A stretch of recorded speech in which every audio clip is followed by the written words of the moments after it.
Cerita di akhir zaman geus darareuketnya sararasaan teh masyaallah.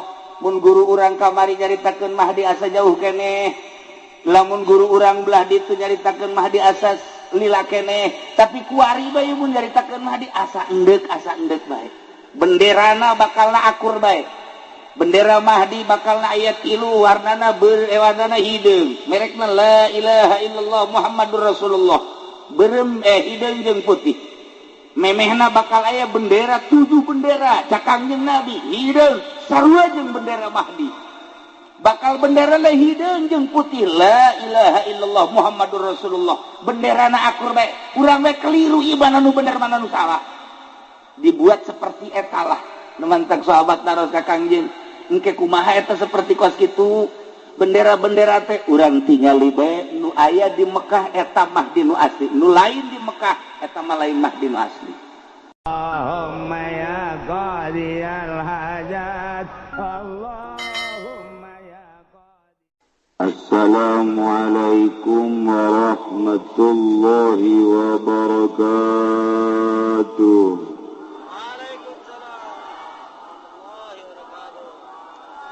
Alhamdulillah, assalatu wassalamu ala rasulillah wa ala alihi wa sahbihi wa mawalah, amma ba'du. Wa qala Allah ta'ala fil Qur'anil Karim wa huwa asdaqul qailin. A'udzu billahi minasy syaithanir rajim. Wa dzakir fa inna dzikra tanfa'ul mu'minin. Langkung tipayun urang sami-sami nyanggakeun puja sinareng puji ka Gusti Allah anu Maha Suci. Parantos masihan tina rupa-rupa nikmat ka urang sadayana, terutama nikmat anu kacida pisan ageungna nyaeta nikmat iman sinareng Islam. Shalawat sinareng salam mugia dilimpahkeun ka junjunan alam Kangjeng Nabi urang Kangjeng Nabi Muhammad sallallahu alaihi wasallam, katut ka para kaluargina oge ka para sahabat-sahabatna rauh para tabi'in asbab tabi'in. Al-mukarramun para alimil ulama, para asatid, para tokoh agama Islam, bil khusus ka kiai anu pangsepuh-sepuhna nu hadir di tengah-tengah haplah urang, yakni Kiai Haji Sapri oge Kiai Haji Jueni. Mudah-mudahan nu karolot-kolot diparanjangkeun umurna, nu ngarora-ngarora mah ditihalakeun. Sakijue ini untung. Lu jelas mah seluruh para kiai, para qori, alhamdulillah katingali rempug ngariung ngaronyok di dieu di bumina almarhum Kiai Haji Jaya. Can di bumina Kiai Haji Nurjaya rerencangan simkuring waktu dicaringin sekaligus guru ulah guru ganyana naklukeun kebo manggeus dibere jampe naklukeun kebo ciduhan bae cek nyana leungeun haju taplokkeun ka irung sorangan. Salah teu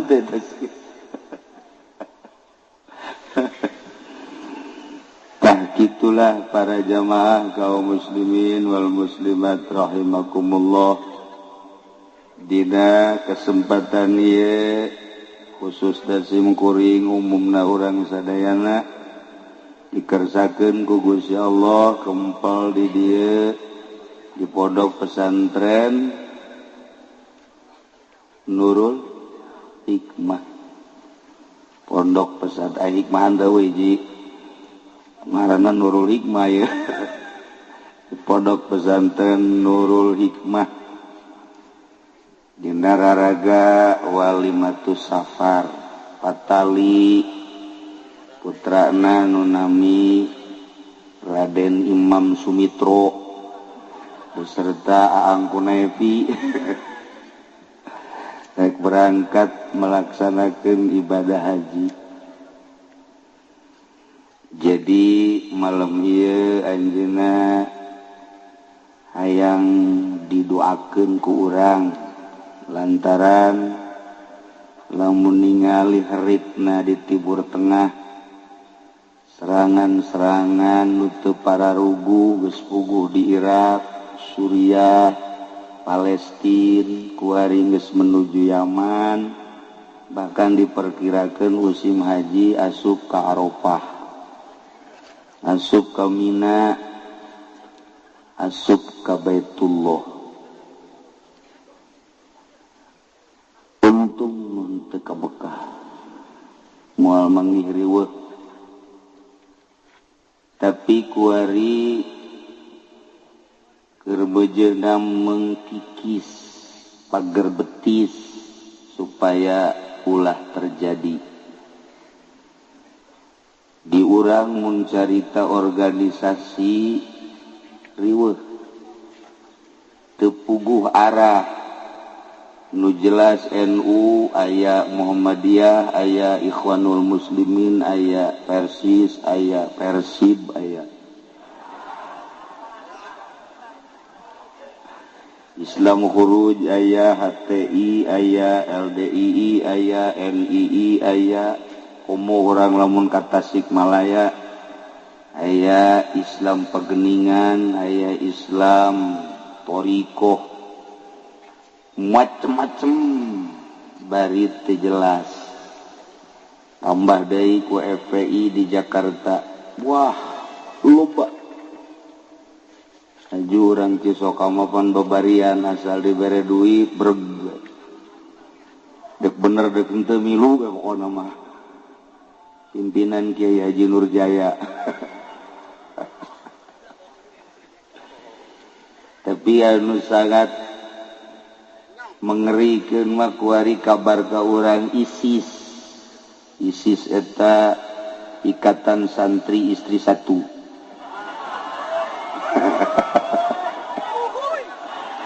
Jadi ulah anu nyandung santri mah asup ka ISIS Ikatan Santri Istri Satu. Lantaran sieun ka nu kolot galak. Urang lamun nyaritakeun perkembangan politik capek, perkembangan ekonomi riweuh di Indonesia bage urang kuari mun nyaritakeun perpolitikan urang dangkal teu puguh ka mana alurna. Nu mentak nu jelas mah calon wali mah santri. Harapan SMA jara di wali harapan di universitas jara di wali atuh boro-boro universitas santri hese jadi wali. Kan rada deres doang. Sedengkeun anu mengamati karena perkembangan agama mah hanya wali-wali Allah, para solihin anu mengikuti baju mundurna kumaha ieu si agama. Ai batur mah anu di partai, anu di organisasi anu tanggung jawab agama ngomong doang. Ai santri mah tanggung jawab penuh. Aya nu paeh siap nyalakeun eta ngaranna tanggung jawab. Ya ngaranna tanggung jawab eta kos kitu. Ju pentingna ngariung moal ya. Diondang teu diondang datang aing mah ka jeung hukum. Eta tanggung jawab ngaranna tah. Nu kos kitu tanggung jawab. Lain santri aja hese. Tadu bentak calon para aulia Allah mah harapanana hanya santri. Satri se-Indonesia ku hari hanya 8 juta. Anu tegap nyantrina 4 juta, nu 4 juta runtuh. Tegap nyantri 4 juta. Nu 4 juta bagi 2, nu daek ngaji 2 juta, nu teu daek ngaji 2 juta. Tinggal 2 juta. Nu daek ngaji kabagi 2, nu 1 juta bisa, nu 1 juta henteu. Tinggal 1 juta. Nu bisa ngaji, nu daek ngamalkeun kana ilmuna 500, nu teu ngamalkeun 500. Nu ngamalkeun kana ilmuna anu ngangsongkeun proposal kabeh nu teu hiji. Bea kabeh. Budak terjara di wali kabeh. Gugur di tengah jalan. Sementak aya bahasa kuarima Islam di dunia bagaikan singa tidur. Jadi keur molor di singa ieu. Ngan di gudang-gudangna teu aya gudang. Asal datang ka pae ke singa ieu. Jadi urang mun dongeng-dongeng nu kos kitu teh puyeng. Jeung moal eureun-eureun. Eueuh tanggung jawab da di Indonesia makana agama. Ente ulah katipu ku partai, ulah katipu ku organisasi. Dek memperjuangkeun nu mana bae, henteu rek ngagungkeun agama. Eueuh hiji poin diasupkeun ka rancangan undang-undang anu memang di jerona dek ngalaksanakeun agama. Eueuh hiji-hiji adat. Teu meunang di Indonesia ngasupkeun di rancangan undang-undang tentang agama. Boro-boro agama anu dianggap pokok jilbab bae hiji datang ka saiki wede ora tuntas-tuntas gitu. Mengkono di Indonesia mah bloon kabeh. Wah asana mau ge nyanding. Tah anu batak ulah katipu urang geus beta nu geus bangeus kahareupeuna siga hade. Raramean mararamean bae ulah diasupkeun ka hate ku santri mah. Sebab asal asup ka hate wassalam. Geusan. Da ulah ieu tinggal sakieu deui di Indonesia tinggal 8 juta deui janu modern mah teu kasupkeun kana santri tah mah. Mandalungan teman nu kitu nu nu asli santri nu sateu tadi teh eta sakitu deui. Aduh jan kapotong ku nu bobogohan. Aduh kapotong ku HP bae. Ya Allah. Lamun urang nyaritakeun alam mimiti alam teh alam arwah, kemudian ke alam dunia, isuk pageto alam barzah, ke alam mahsyar, ke alam akhirat. Di alam arwah Kangjeng Nabi Ibrahim dipanggil ku Gusti Allah. Cek Gusti Allah Ibrahim gerokeun seluruh manusia. Seru ku anjeun supaya daratang ke Mekah ngalaksanakeun ibadah haji. Matak di Al-Qur'an dijelaskeun wa adzin fin nasi bil haji ya'tuka rijalan wa ala kulli dhamiri yatina min kulli fajjin amiq. Wallahu a'lamu bimuradihi wa adzin fin nasi wahai Ibrahim gerokeun ku maneh manusia supaya ngalaksanakeun ibadah haji ka dieu ye ka Mekah. Engke lamun kumaneh digerokeun jelema bakal ngajawab. Mun ngajawabna sakali bakal ka Mekahna sakali. Mun ngajawab baheula 2 kali ka Mekahna bakal 2 kali. Lamun ngajawab 3, 4, 5 dan selanjutnya bakal ka Mekah sesuai jawaban baheula. Mata Kangjeng Nabi Ibrahim naik di alam arwah ka Jabal Abi Kubais, tinggal ngaran kuari jadi istana Raja Pahat. Kuari Abdullah. Kangjeng Nabi Ibrahim opat jihad. Mimiti ke arah barat, kemudian ke arah selatan, timur, utara, bahasana akur. Cak Kangjeng Nabi Ibrahim, ayuhan nas, ayuhan nas, ayuhan nas. Innallaha farada alaikumul hajja fahujjuh. Sanyana Allah geus mardukeun ka aranjeun kabeh munggah haji. Hayu geura marunggah haji. Eta manusia aya nu ngajawab, aya nu henteu. Mun ngajawab sakali, mun dua kali, mun tilu dan selanjutnya ngajawabna ku bahasa labbaik Allahumma labbaik. Mudah-mudahan ware di dieu baheula ngajawab sehingga babari berangkat ibadah haji ka tanah suci.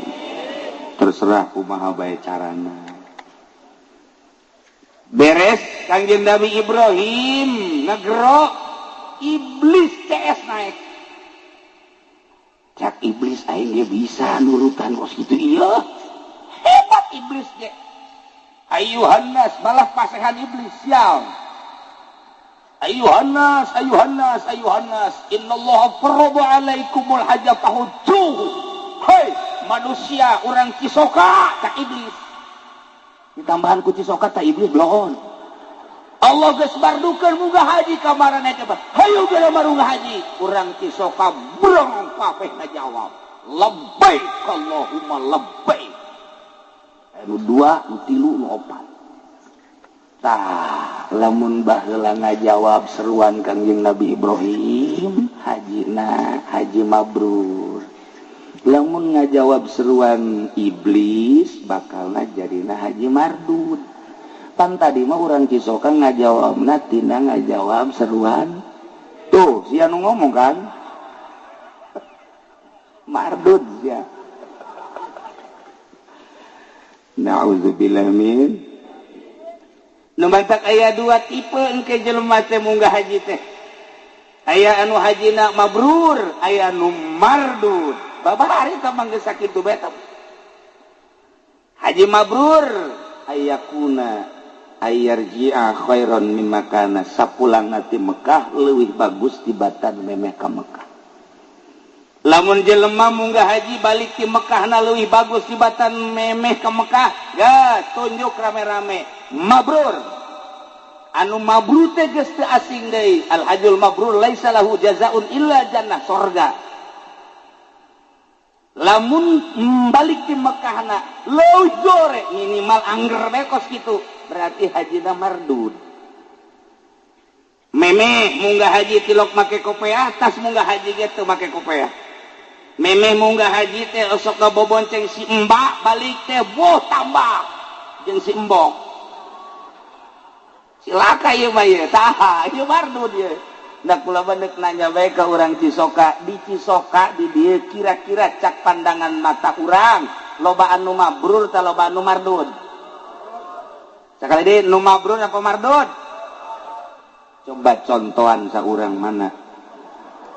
Tunjuk saurang di dieu. Mardud. Nauzubillah min. Baliklah cenah kiai mah daripada mardud moal ka Mekah jibloo. Dan pugu karu ngesieun mardud. Dek mardud urusan Allah. Nu penting mah naik kapal Garuda di jero kapal teh aya dugelis. Sakitu bae. Hese bae neangan dugelis cara di Cisoka eueuh. Irung marancung di luhur kapal mah kulitna lelemu sarareungit deui. Di Cisoka mah ngaranna ge deukeut ka Solear tu lain deui.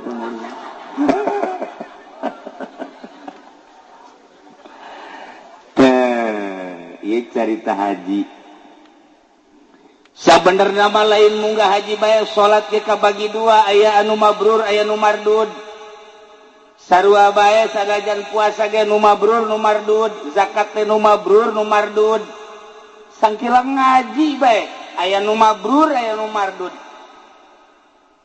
Urang tarolah nyaritakeun ngaji bae, lamun ngaji niatna lain karena Allah, niatna hayang hebat mardud. Lamun urang masantren ngaji niatna hayang neangan dunya mardud.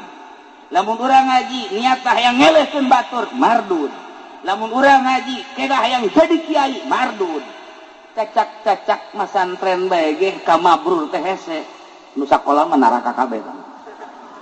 Nu ikhlas jadi sakola mah eta geus hese karek di dinya doang geus kabaca. Oh, langkah-langkah nu mardud jeung nu mabrur teh. Asal niat lain lillahi ta'ala mardud, asal mardud jahanam. Tuh urang lamun nyaritakeun kos kitu di Kifayatul Adzkiyah inggis jasa. Santri ngaji maksudna endek hayang gagah elmuna, hayang neangan dunya, ngelehkeun batur. Kanyawan ku kiai-kiaina magahanana sarua ejeung ngajual pedang ka jelema nu deuk ngabegal. Haram sarua bae. Kiai lamun maksakeun bae kos kitu kiaina mardud.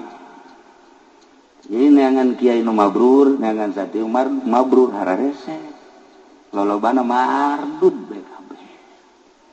Yang lumayan mardud gini lumayan. Gitulah para jamaah kaum muslimin wal muslimat rahimakumullah. Deui lalakon munggah haji. Lantaran geus ti dituna lamun memang baheulana ngajawab kajeun kuku mah ge ka Mekah bae. Lamun baheulana teu ngajawab sanajan sugih ka bina-bina. Oh, tetep bae. Hese bae tadi ka Mekah. Hese bae kajeun kuku mah baheula aya jelema ngajawab di alam arwahna. Duit teu boga. Dulur kabeh sararusah. Ngan nyana baheulana ngajawab.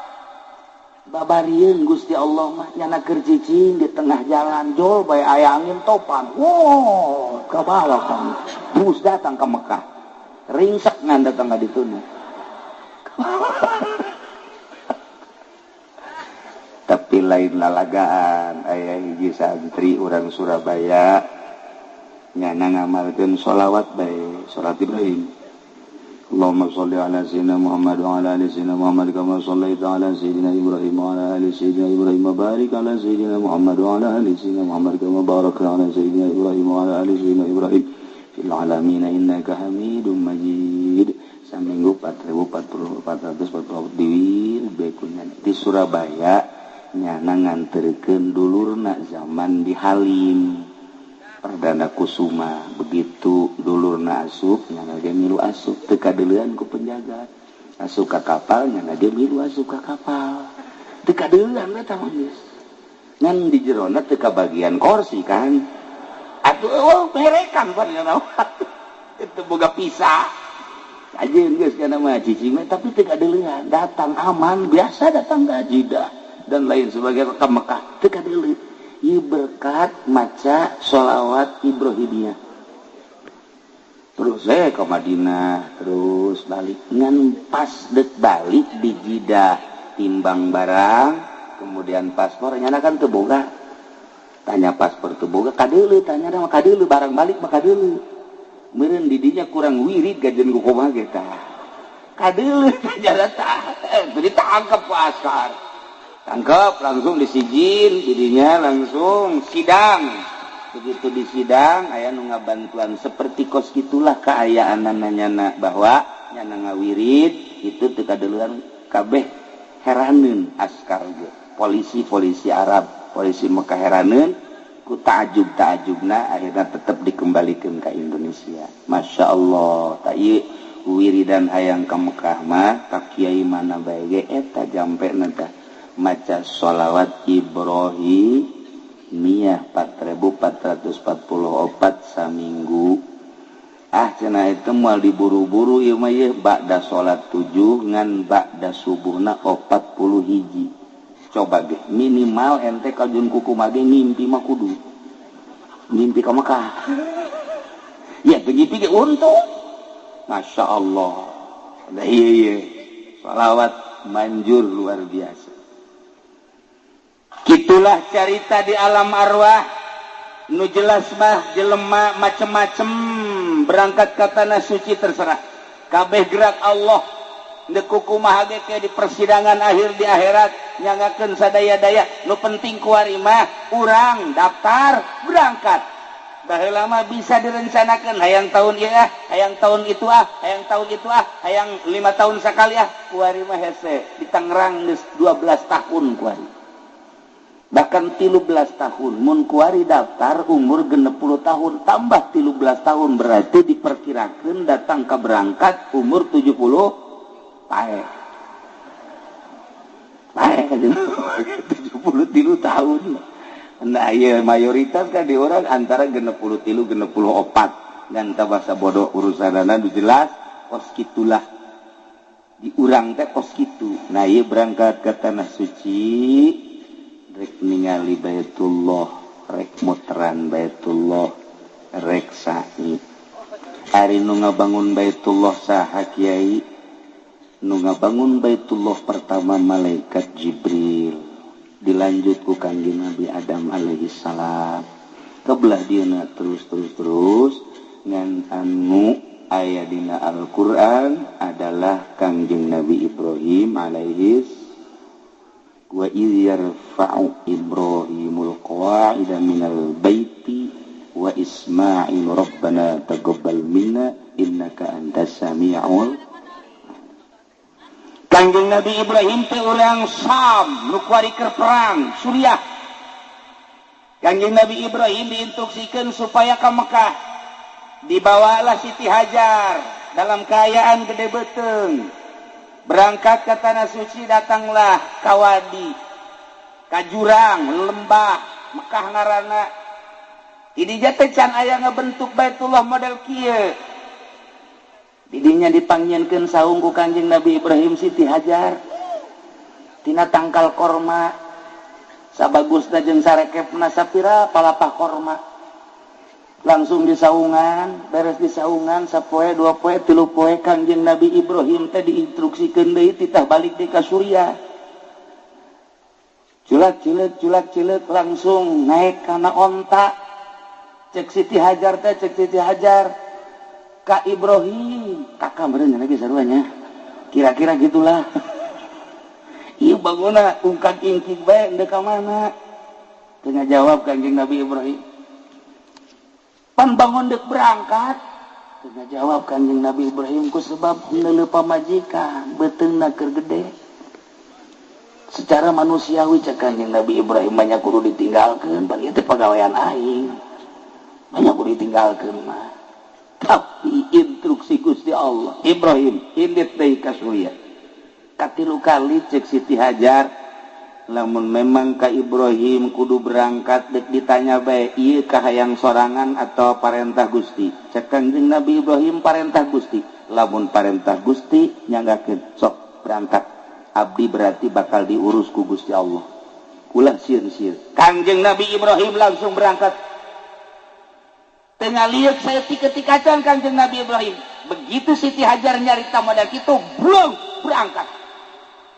Eta teh aya hikmah. Urang lamun nganterkeun masantren ka anak. Nah, begitu deuk balik ulah nyileuk. Turutan Kangjeng Nabi Ibrahim. Geus bae begitu urang naik ka mobil, balik berangkat. Ulah ieu mah dadah. Mal betak ya kan hukum ge. Segala dadah segala amal betang geus bae sakumaha diceun anak urang geus ulah anak sangkilang dadah geus teu aing mah teu main dadah-dadahan turutan Kangjeng Nabi Ibrahim betah ge tapi lamun leudeuy geus datang ka imah bapana ge aing inget bae ka anak cenah teh aju anakna ge gundan geuti inget bae ka abah aju kuari mapan moal HP bobogohan ning abah SMS-an sial teh budak. Eta ulah. Ieu hikmah nanya sakali deui lamun nganterkeun anak ka pondok pesantren geus dititipkeun geus sasalaman geus ulah ngaliek deui. Balik turutan Kangjeng Nabi Ibrahim alaihis. Siti Hajar ditinggalkeun sugan sedih henteu. Cek Siti Hajar lamun memang ieu parentah Gusti Allah pasti kaula diurus ku Gusti Allah. Sedengkeun eueuh sasaha sorangan di dinya dipanggieunkeun saung tina palapah korma masya Allah mun aya awewe dicocokan model kos gitu ulah di kamu manakeun Kilu Jaya ulah kumaha keun antepkeun habak tenang Siti Hajar kesimpulan nama ngalahirlah Siti Hajar sorangan Masya Allah tidinya er-eran orok sakumaha biasa orok perbekalan aya kene tidinya langsung minum tina bekal ngan henteu anggeus kuranglah perbekalan dahaga nu aya katingali orok letahna keluar semu nu hayang minum cai susu Siti Hajar can aya caian lantaran encan diisian ku nanaon Siti Hajar langsung make beber bawati surya warna beberna beureum nu mantap dipake warna beureum beber lantaran manehna beusi kanyawan ku maruna sebab Siti Hajar boga maru anu memang tata dina sinis bae baik anak itu ditahan make beber beureum mantap datang ka kuari baheula mah awewe marake beber beureum eta teh ti dituda ti Siti Hajar kuari mah geus teu make beber awewe teh make bidan bae geus mantap darah rayut kuari mah awewe boga anak hiji boga anak dua sareng nu hamil bae kitu baheula mah ipis betul lantaran make stagen make beber rapi jadi boga anak 12 teh teu gendut kuari mah boga anak hiji boga anak dua bau sakumaha eneng kolot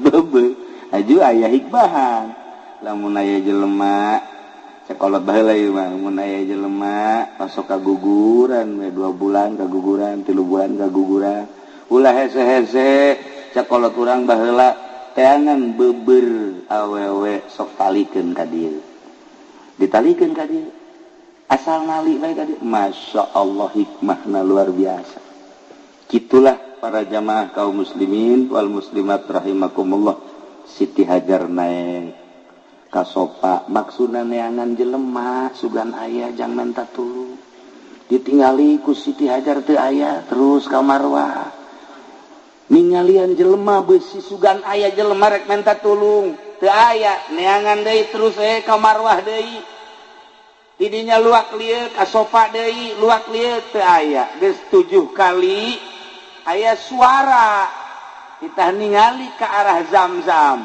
pas ningali ke arah Zamzam malaikat Jibril keur nepakan taneuh atau diketikeun ku sampeanana ditambah ku jangjang tak mancer cai sabarkeun ku Siti Hajar kadinya waduh mandi Siti Hajar nginum luar biasa mawa jang anakna kemudian di pandian anakna kadinya di lantaran terus bae mancer cek Siti Hajar bari di kamanaon kitu ngaranna dikulah ke cek Siti Hajar Zamzam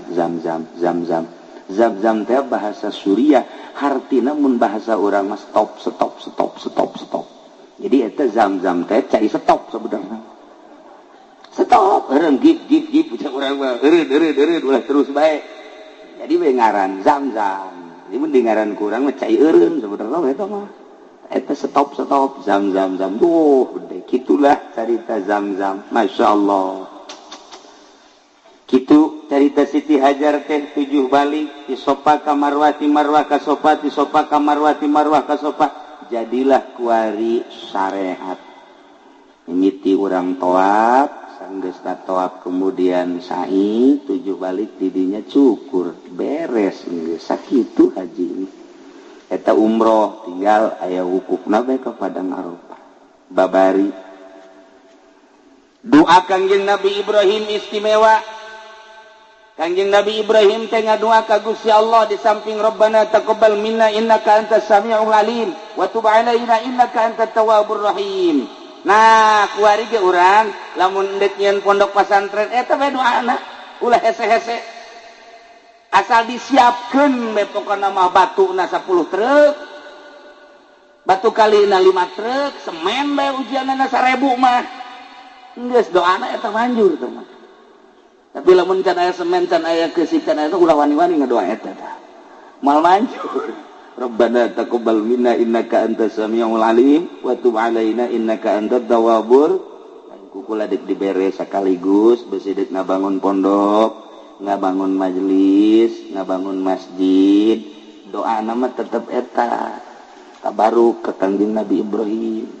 Wa idh yarfa'u Ibrahimul qa'ida minal bait wa Ismailu rabbana taqabbal minna innaka antas samiul alim wa tub alaina innaka antat tawwabur rahim. Para santri, para ustad beusi dek ngabangun kukula diijazahan eta lah ketika letakan batu pertama kabelah dituna maca wadduha wal laili idza sajama wadda'aka rabbuka wa ma dan sampai selesai sabaraha kiai macana asal isuk-isuk kurang ngider di lokasi maca wadduha sabaraha bae ka dek 3 dek 5 dek 10 asal orang isuk-isuk ngideran eta komuna anu sugi mah ajak ngider ka dieu ngider maca wadduha abeh naon ieu abeh anggeus ieu sakurang teh maca wadduha barengan ku ente engke ge nya ngomong emang naon nu kurang sagala-gala puguh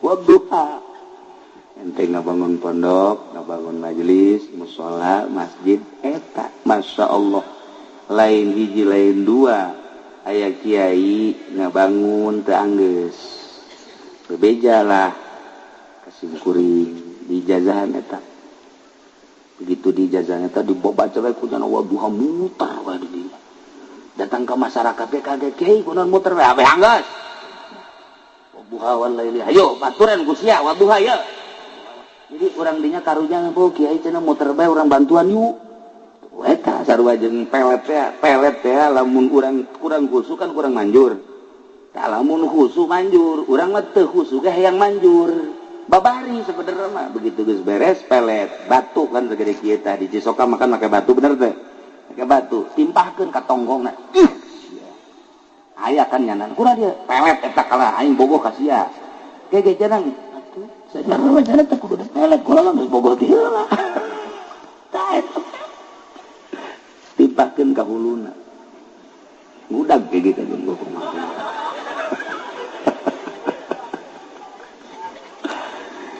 tahilah lalakon tentang Baitullah dibangun ku Kangjeng Nabi Ibrahim setelah Kangjeng Nabi Ismail gede gancang caritana bae kan gede tah Kangjeng Nabi Ismail teh dilongok ku Kangjeng Nabi Ibrahim panjang dongengna ieu mah singkat da dongeng bae gede akhirna Kangjeng Nabi Ibrahim minta dibantuan ka Kangjeng Nabi Ismail dek ngabangun Baitullah Kangjeng Nabi Ibrahim jadi tukang basna Kangjeng Nabi Ismail kenekna langsung nu nyodor-nyodorkeun batuna Kangjeng Nabi Ismail nu jadi basna Kangjeng Nabi Ibrahim begitu dibangun terus ngaluhuran teu kasodorkeun maka Kangjeng Nabi Ibrahim nyieun taraje jang naik bentukna batu dikadinyakeun batuna ditumpakan ditincak ku Kangjeng Nabi Ibrahim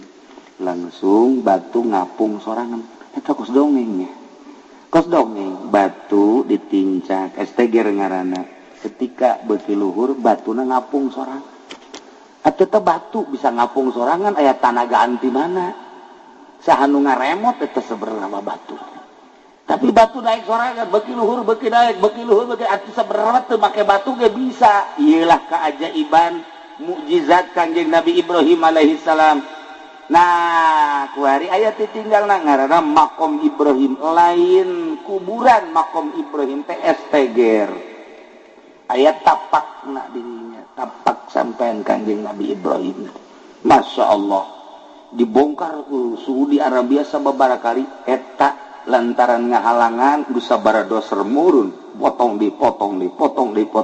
diamankeun lah makom Ibrahim teh esteger urut ngabangun Baitullah jadilah Baitullah seperti ayeuna ngan kungsi runtuh kemudian dibangun deui kurang seetik dikurangan lantaran nu halal hijir Ismail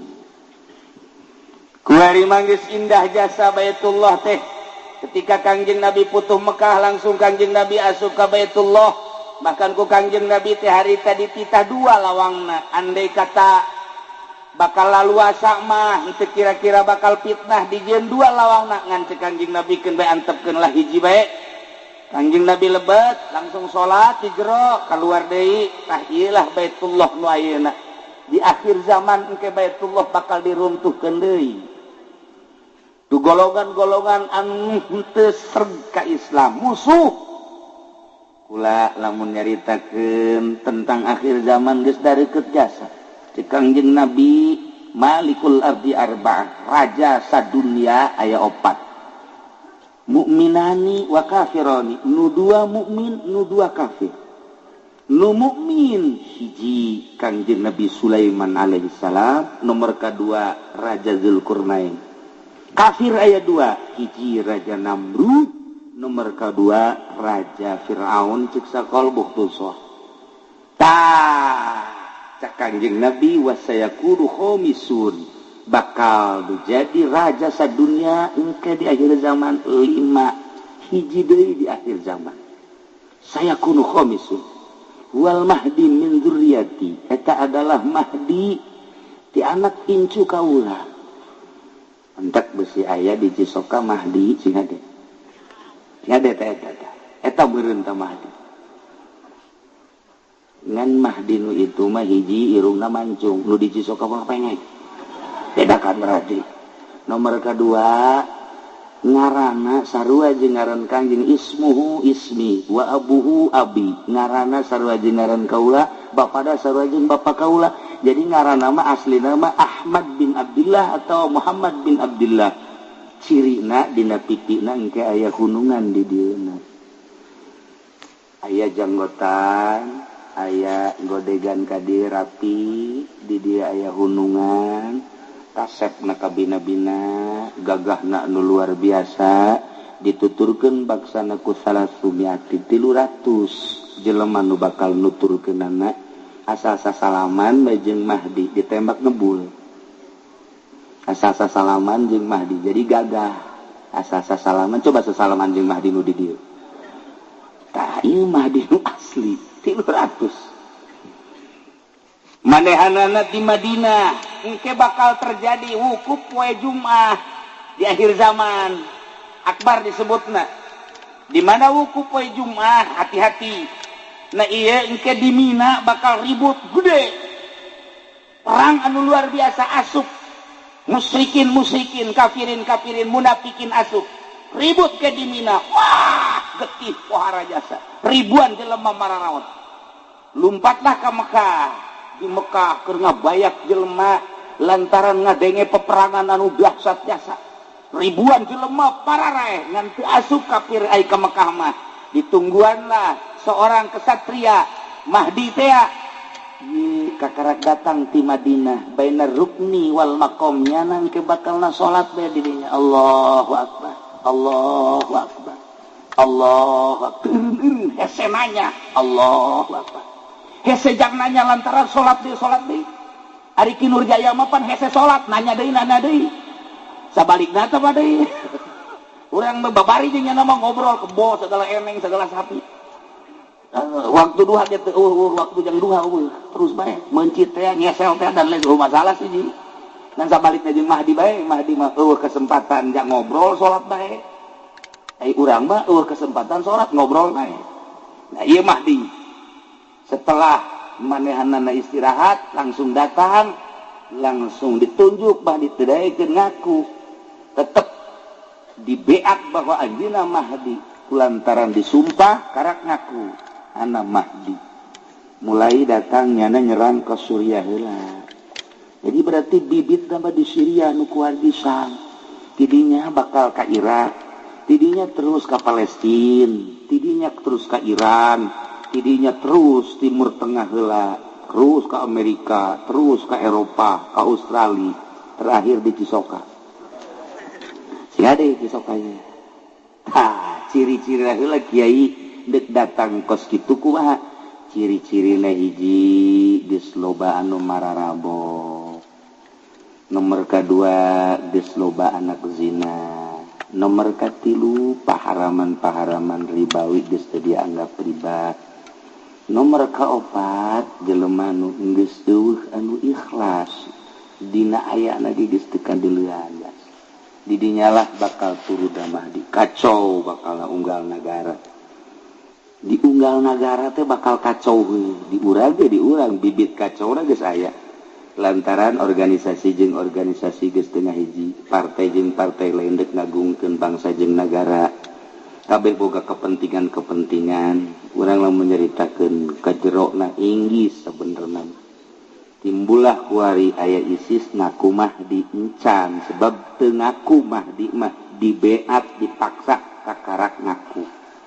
Tapi kuari pan urang sieun inggis lantaran ieu teh lain lalagaan kapan seseorang anu tadina di Al-Qaeda anu hebat jasa ditembak ngebol dibawa ku Amerika, dididiklah ku Amerika, setelah dididik menang ti Irak dikaluarkeun, dianggap bakal manehana ngabantu ke Amerika. Ngesurat Amerika teh ternyata istimewa jasa nu teu daek beat kanyana tembak sadis. Nah lain lalagaan ieu sadis teh kalian tembak kalian tembak nyana ditembak ngebul. Mun ditanya ieu meunang ti mana ilmu ngebul Cisoka, make naon ieu pelor paingan pelor hese harita ieu diteureyan ku ISIS masalah ieu. Nah, kuari acak-acakan Amerika sorangan jadi tembak bae. Terus bae ieu sahabat asal teu nurut ka tembak bae. Geus ribuan nu korban ayeuna. Ternyata di Indonesia aya pageulana nu beunang di Tasikmalaya. Kamari di Pandeglang. Jelemana bangun poho lupa darata. Keinget naon. Pokoknya asal teu nurut tembak bae. Ieu kan ngeri kuari. Tah ialah ISIS nuku hari terus nyerang terusan teureun kan perlu biaya aneh nyana teh kapan nek ngaruntuhkeun Islam tapi kafir ge dibunuh bae. Di lain sisi jana nek ngabongkar Baitullah lantaran dianggap jelema nu muteran Baitullah teh kafir, henteu kudu ngamuteran Baitullah ka Allah macak nyana teh yuk babarengan jeung Mahdi. Si Abu Bakar teh ngaku Mahdi teh. Nah eta teh nu ngabiayaan teh ieu adalah Liga Arab, terutama Arab sorangan dipaksa ku Amerika nu ngahancurkeun urang Arab, Islam, ISIS nu ngabiayaana Liga Arab termasuk Arab. Puyang teh coba. Iyalah lain lalagaan ieu puyang eta secara global nakos kitu. Urang lamun nyaritakeun Suriah kuari geus teu kaharti, nyaritakeun Mesir geus teu kaharti. Lantaran geus eueuh ku urang anu diteangan, nu didengekeun. Informasi akurat na baheula mah aya Gus Dur. Asal urang deuk ngadengekeun keaslianna gampang. Tak Gus Dur ngomong eta pasti. Kuari deuk saha nu didengekeun kuari. Deuk saha informasi nu akuratna sedengkeun geus steril. Nu mantak urang karya hese nyaritakeun keaslian teh hese. Kabeh ge bingungeun. Nu mantak geus bae urang mah ulah nyaritakeun ka situ manengan ngararaji bae. Bingung kuari. Geus anu wayah kawin-kawin. Anu encan wae ge maning kawin mah bisa keburu perang. Keburu perang, Masya Allah karim. Nah, engke anu bakal ngadukung Mahdi Abdal Syam, perkumpulan Wali Abdal di Syam, perkumpulan Asoib di Irak, perkumpulan Mujabah di Mesir. Kan wali teh boga negara-negara perkumpulanana.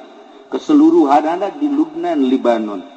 Ketika ada perkumpulan di Libanon, eta teh mun Abdal di Syria, lamun Asoib engke di Irak, lamun Mujabah engke di Mesir, engke di saat anu geus ditentukeun kara karumpul. Eta kapan loba jason bantak teu meunang urang nyarekanan urang Syria ku Kangjeng Nabi sebab sadajan buang kawarah di dinya loba aulia-aulia Allah. Kitu kene Irak sangkiang ge brutal ulah dicarekan ke Kangjeng Nabi sebab di dinya lah perkumpulan para aulia Allah anu bakal ngajungjung tinggi agama Allah teh orang-orang eta. Nah ieu keur carita di akhir zaman geus darareukeut jasa rarasaan teh masyaallah. Mun guru urang kamari nyaritakeun Mahdi asa jauh keneh, lamun guru urang belah ditu nyaritakeun Mahdi asa lila keneh, tapi kuari bae mun nyaritakeun Mahdi asa endek bae. benderana bakalna akur baik. Bendera Mahdi bakalna ayat ilu warnana warnana hideung. Merekna la ilaha illallah Muhammadur Rasulullah. Berem hideung jeung putih. Memehna bakal aya bendera 7 bendera cakangjeng Nabi hideung sarua jeung bendera Mahdi. Bakal bendera na hideung jeung putih la ilaha illallah Muhammadur Rasulullah. Benderana akur bae. Urang bae keliru ieu mana nu bener mana nu salah. Dibuat seperti etalah. Nu mantak sahabat naros ka Kangjeng. Engke kumaha eta seperti kos kitu. Bendera-bendera teh urang tingali bae nu aya di Mekah eta Mahdi nu asli. Nu lain di Mekah eta mah lain Mahdi nu asli. Tapi bendera napan ka urang ge bendera kos karitu ambalaya ieu. Malah di dieu ge di Nurul Hikmah bendera na hideung leun ngadeulana. Sehingga ada isi sebuah hiasan ya. Masya Allah kan. Itulah para jamaah kaum muslimin rahimakumullah. Jadi perjalanan haji itu bisa dihayang-hayang, itu bisa diembung-embung. Geus waktu nama atuh urang teh da emang baheula eta mah tuh di alam arwah.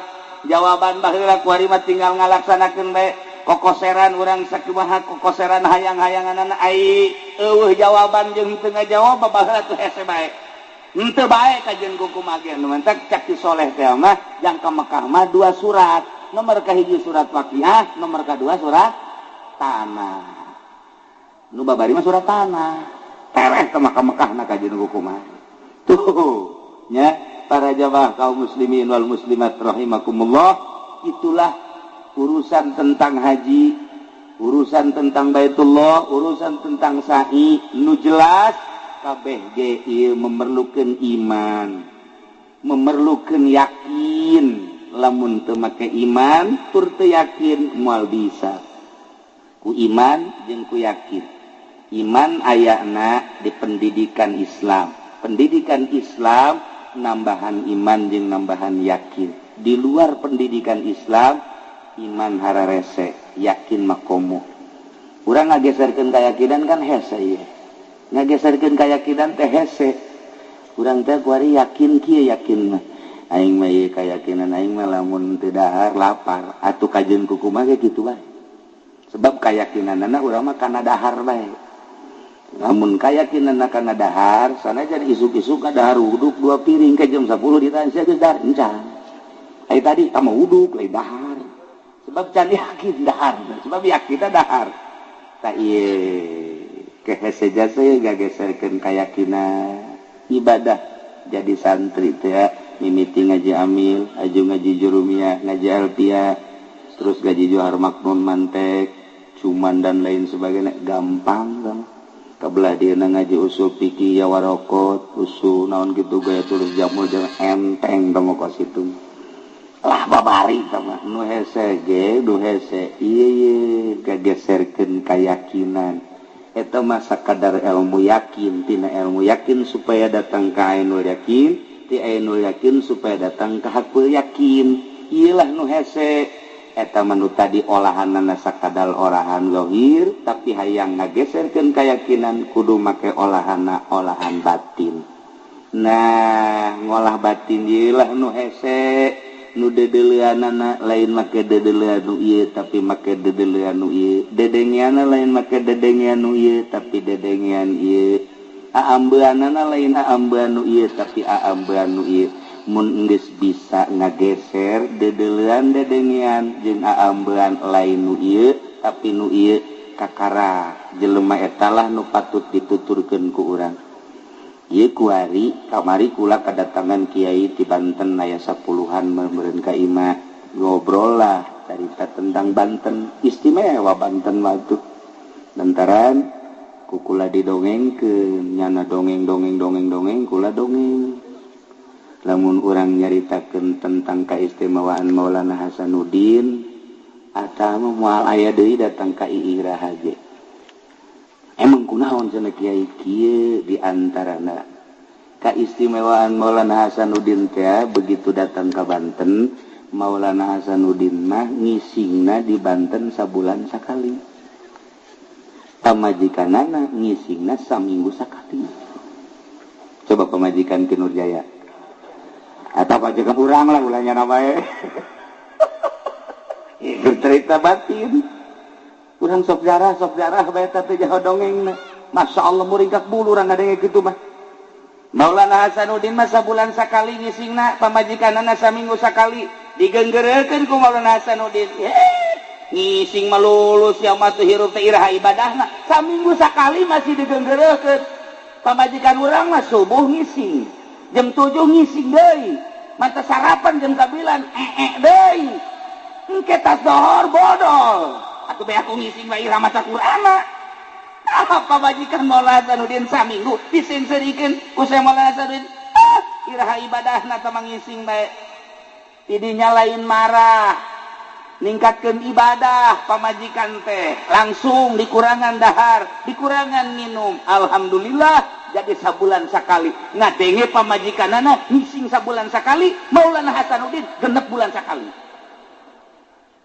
turutan ku sia eta urang mun ngadenge dongeng kos kitu apa iya apa memang kos kitu mantak bisa hiberan ge nu mantak teu eureun-eureun di zarahan ge kula dongeng kos kitu tanyana malalongo bae aya sejarah nu mantak buku keaslian kewalian Maulana Hasanuddin teu sambarangan ge lantaran naon ieu ta ilmuna nu hese ge masyaallah karim tah tidinya lah pamajikanana bae ge eta geus bisa sabulan sakali gisingna berarti kan dahar cara biasa dahar ya cara urang mah datang ka Nurjaya teu dibere ngariung teu dibere berkat bae ngancam awas ya Nurjaya ku aing mondang deui moal ieu teu diberkatan tolol teh budak bapak Hasanuddin mah 6 bulan sakali ngising ya Allah ya Rabbi eta urang carita ngising mah kos kitu ngap biasa pan teguh teger Banten teh dicekal ku jelema nu model kos kitu Masya Allah tak kula maksudna dongeng kos kitu teh lain naon sebab kieu neangan coba di Banten ku ari nu apik tarolah ulah apik cara Maulana Hasanuddin ulah apik cara Syekh Maulana Yusuf ulah apik cara guru-guru orang nu kamar hiji be ulah nyokot duit ti pamarentah basa kitu tak apik urang ku ari eta bae heula tah teger agama kajen kumaha ge ulah ngajukeun proposal dibere ulah daek aya etik mah Nurjaya seuri adena aing mah gede cek nya teh moal anggeus tah deuleu pancer urang Syekh Maulana Hasanuddin nu mantak manehanna nama kapan istimewa jasa ku 7 bae ku 7 ku tilu la ilaha illallah pan bisa hiber ku tilu la ilaha illallah dongengna Masya Allah dibawa Syekh Maulana Hasanuddin teh Syekh Syarif Hidayatullah ka Mekah diasupkeun ka jas ka dieu asup ke nongol teh huluna kos manuk dibawa ka Mekah diijazahan talqin baca ulah nafas tarik nafas beres beat langsung sok baca 3 kali ulah nafas tarik hibar tilu la ilaha illallah bisa hibar di Mekah ka Banten coba ente tilu bae tilu hibar geus teu kudu kumaha ka pondok masing-masing coba geus peureum bae kieu bae ngabaget bae coba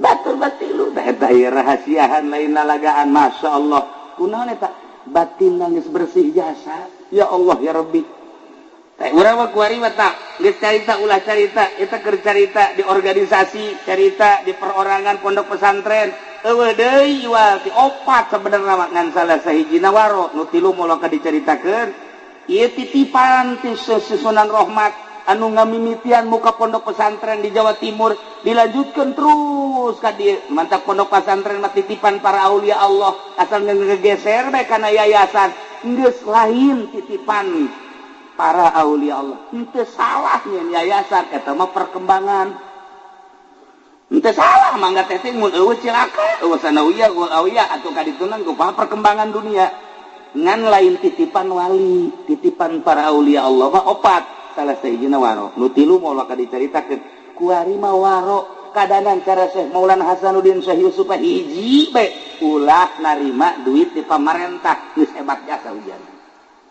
pangangankeun coba Ki Nurjaya di Cisokan nu henteu nyieun proposal nu mana ieu pondok pesantren jeung nu mana nu henteu narima duit ti pamarentah norekat tinggal norekat tapi duit ti pamarentah didaharang jemluk sama pasita moal bisa tuh mantap baheula aya hiji manusia ngaranna Ibrahim bin Adham.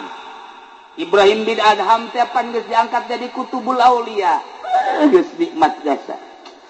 Ibadah penting teh geus ngeunaheun amis. Masyaallah, ngeunah. Pernah ngimpi dibawa ke surga. Pernah ngimpi manehanana babarengan jeung para mursalin, para nabi. Geus dijelaskeun bahwa tempat anjeun ieu surgana. Geus senyum bae nya, masyaallah. Nyana ngadoa ka Gusti abdi ieu pan geus jadi makhluk surga. Nu ku abdi dipenta abdi mah hayang nyaho tatangga abdi kuari saha engke di surga nu babarengan jeung abdi nu deukeut ka abdi. Dibere ilham Ibrahim bin Adam, lamun maneh hayang nyaho babaturan maneh tuh aya di Mesir ngaranna eta tempatna di dinya teang nyana ti Baghdad langsung berangkat ke Mesir begitu datang nanyakeun ka urang lembur eta ampura kula jauh-jauh ka dieu rek nanyakeun hiji jelema ngaran si anu Masya Allah cak urang Mesir atuh kunaon jauh-jauh neangan si eta kita kunaon pemabok lah kakap sama nu bener nyaah katingali anjeun mah dina tarang tukang sujud katingali dina pis tukang ibadah katingali dina kentel tukang zuhud katingali dina mata tukang cerik koneangan jelema tukang mabok maning imbit ka ditu apa inya nya iya eta tukang mabok di dieu mah jelema eta teh raja mabok. Aduh nyana kieu we cangcaya Ibrahim bin Adham teh aing nyai ja ilham berarti ti setan meureun eta ngadoa aja aing teh ieu ngadoa ka Gusti menta saha pibatureun ka di sorga mah nya setan nu ngabisiki teu kaharti tapi aing gadege informasina ieu ku jelas-jelas teuing akhirna nyana cangcaya ngan begitu deuk balik bebeja tempatna bae di mana tempatna tuh tempatna nu itu tuh lah taman deuk balik deuk henteu ke geus neuleuh maka jeung barang neuleuh bener di dinya aya 40 manusia keur mararabok wah keur ngaganja kok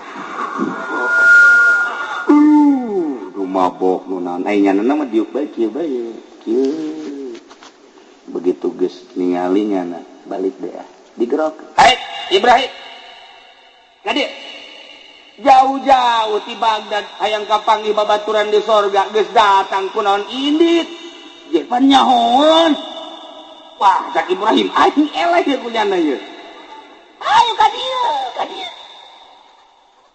mendak ka dieu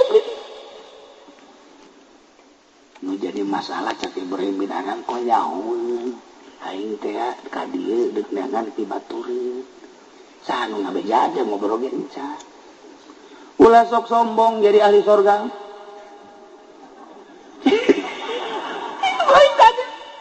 Aing jadi dicarekan cak.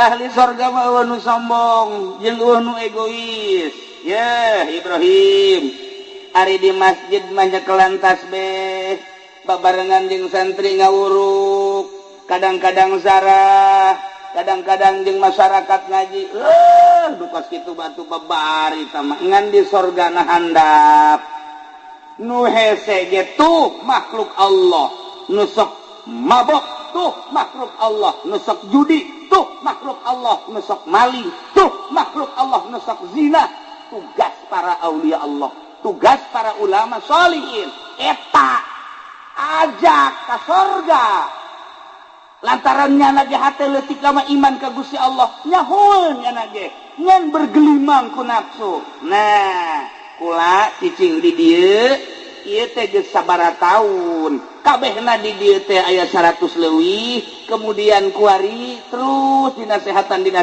tinggal 40 nah maneh mun bener-bener hayang jadi batur kula di sorga gantian tugas kula tah 40 nasihatan kemana Ibrahim. Waduh. Santri aing bubar sakna. Tuh, kos gitulah para aulia Allah. Nu mantak ge begitu diangkat jadi kiai lain tambah ngeunah sabenerna mah. Mantak diangkat jadi solihin teh lain tambah tenang. Diangkat jadi wali teh lain tambah uncang-uncang, tambah tugas.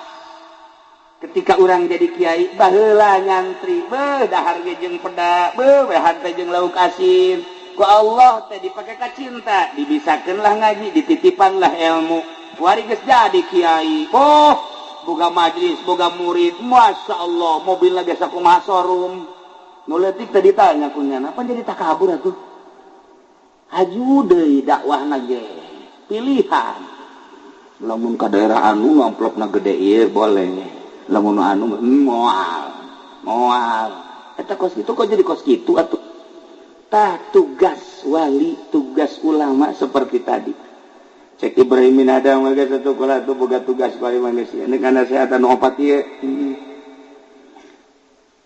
dinasehatan ku Ibrahim bin Adam nganasehatan pemabok mah lain cara santri mah dinasehatan ti ieu ka dieu lalaunan geuna lain nu mabok kudu kumaha carana kieu cek manehanana poe ieu nyana mabokna ieu 5 sloki na isuk mah kena 4 bae sia ulah 5 4 ke isukna 3 Ki Nurjaya mah bisa minum nyana ge dirinya deui atuh cilaka tah mah lain nasehatan anclub ieu teh kita kitulah nu mantak ararane para aulia Allah mah dek naklukeun jelema tukang mabok kudu babarengan jeung nu mabok naklukeun jeung jelema anu tukang judi kudu babarengan jeung tukang judi naklukeun jelema anu sok judi ina main gaple catur dan eta kudu ancluk etalah hese tugas para aulia Allah teh samar nu mantak loba jelema nu leungit dileungitkeun ku Gusti Allah imma leungit hirup-hirup wa imma secara zahir maot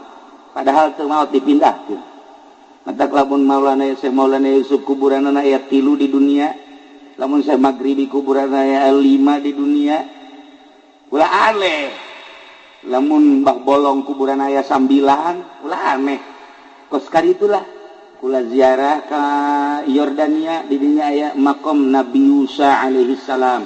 Zarah deui ka Baghdad, aya deui makom Kangjeng Nabi Musa alaihi salam. Masyaallah.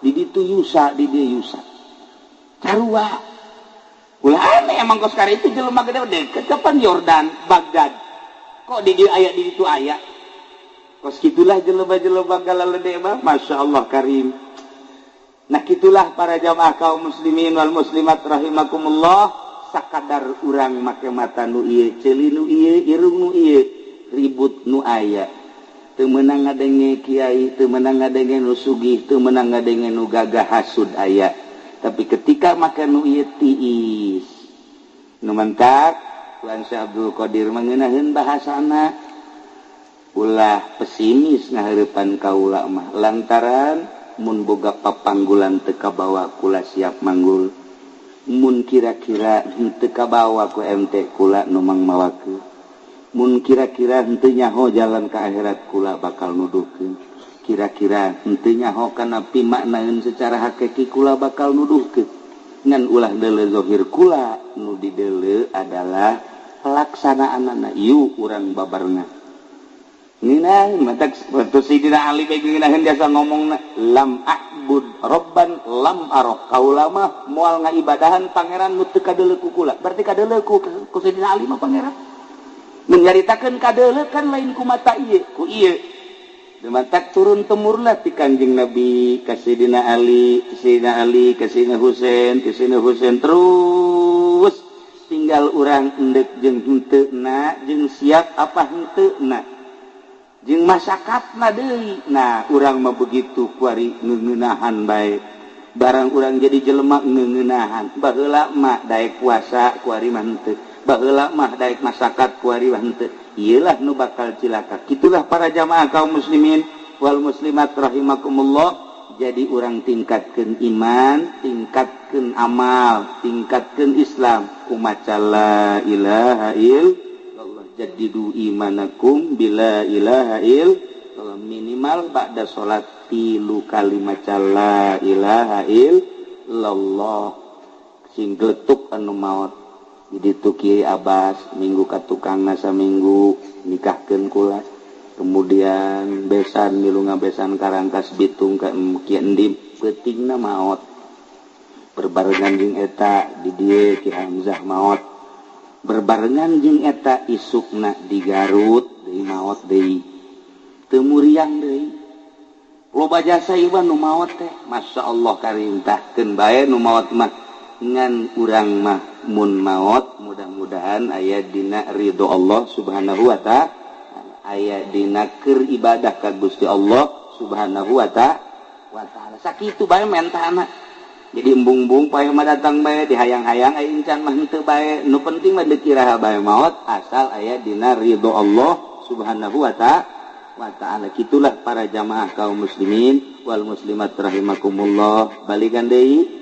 al hajjul mabrur laisa lahu jazaun illal jannah beudu balik ti Mekah teh tas ibadah haji kemudian ziarah ka Kanjeng Rasul emang kumaha gitu panu ibadah haji mah begitu datang tak kajidah kadeuleu nama ku urang Arab malulu padahal mah malaikat didinya nyambut disasalaman ku malaikat mentak disebut naga duyufur rahman tamu-tamu pangeran tamu-tamu Allah tah eta disasalaman ku malaikat jamaah haji mah timimiti turun ti kapal dipeluk ku malaikat disasalaman ku malaikat masya Allah ieu teh tamu Allah teu kadeulekan ku urang ngan lamun maot urang ibadah haji urang geus daftar aju maot di dieu keneh komo geus berangkat mah aju maot tah eta teh ganjaranana unggal tahun menunaikan ibadah haji diberi ganjaran sampai kiamat menjelema daftar kemudian teu berangkat eta unggal tahun boga ganjaran ka Mekah bae nyana komo geus berangkat teh aju maot unggal tahun ibadah hajina engke di akhirat teh ditimbang teh haji malulu bakalna ditimbang amat teh ieu ganjaran haji malulu lantaran maot jana di perjalanan atau manehna geus setor maot lamun dibandingkeun ku urang maningan urang daftar haji maot apa maningan ka Mekah lamun ka Mekah kan sakali tapi lamun maot unggal tahun kamu ke maning mana? Tetap orang embung heran. Embung bae orang mah. Ya karim, masya Allah. Tah itu keur carita ganjaran ka Mekah anu luar biasa. Oh datang ke Madinah, ulah disangka Kangjeng Nabi teu ningalikeun. Ulah boga kaajaiban hiji. Waktu tahun 90 genep jeung almarhum Abah begitu zarah ka makam Kangjeng Nabi macet ti ditu ka dieu ti dieu ka ditu dibabu salam teh pan kuari mah ka ditu kabeh keriba bisa ti ditu bab Jibril bisa ti dieu bisa macet anu luar biasa kula di dieu Abah di dieu ngahalangan Abah ka gencet ti ditu ka dieu geus enak gencet luar biasa wah asana ieu mah paeh di dieu asana paeh cak kula ieu ini ningali Abah kula geus kikituan bae nu saejeuna sarua macet ngadu ti ditu ka dieu eta langsung bae hadiah ka Kangjeng Nabi langsung nya Kangjeng Nabi nage aya hadiah beres